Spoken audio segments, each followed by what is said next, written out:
I'm Dr. Emily Porter. I'm a board-certified emergency physician in Austin, Texas. So I'm also happen to be the sister of Katie Porter, who's a representative in Congress, who about a week ago made national headlines for her whiteboard. Right now, we're in the middle of this coronavirus outbreak. And everyone is really confused because they don't understand why are the bars closing? Why is everyone hoarding toilet paper? And what does social distancing mean? What does flatten the curve mean? I'm going to show you on my whiteboard why doctors, governors, and other people around the country are concerned about coronavirus and why every American should be, and really everyone around the world should be. So numbers-wise, in America, we have 331 million people. So the CDC is estimating that about 40 to 70% of them will get infected. So to make the numbers easy, I'm going to say that it's 150 million people. That's about 45%. So on the lower end of that 40 to 70%. So if 150 million people get infected, 80% of them are going to be just fine. So 20% of people will need hospitalization.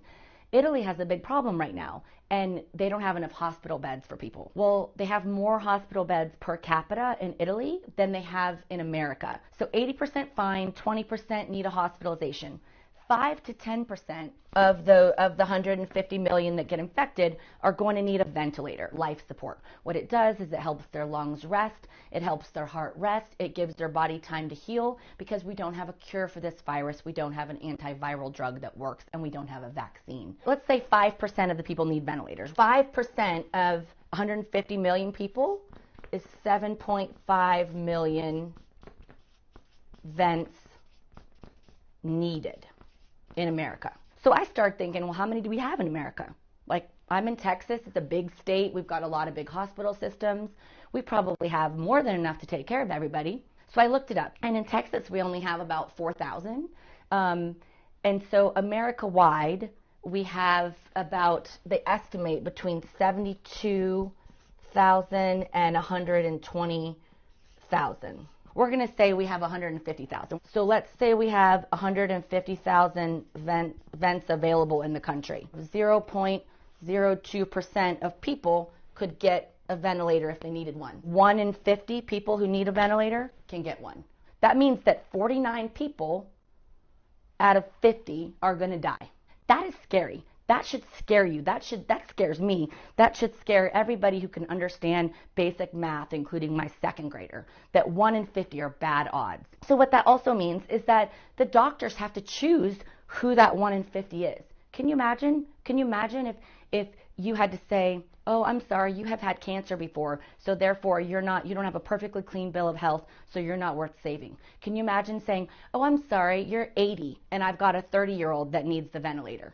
Making those choices, because that's what they're doing in Italy right now. Unless you want somebody to decide whether you're worth saving, or your dad, or your sister, or your baby, or your grandma is worth saving, you have to do your part to prevent us from having to make these decisions, because we're heading there, and we're heading there very, very quickly.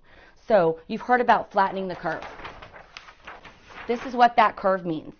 The number of cases of coronavirus, if we don't do anything besides just what we've been doing, if we follow other countries' leads, it's basically exponentially growing. It means it doubles to triples every 2 days or so, roughly. And this is the healthcare system capacity. That's a line. If we don't do anything without protective measures, we're going to end up here, above the ability to take care of everybody. What that means is that all these people, and probably more, die. They die because we don't have ventilators for them. And we have to start playing Russian roulette of who's going to get saved. We're practicing social distancing. We're not going out of the house except to the grocery store or to go for a walk.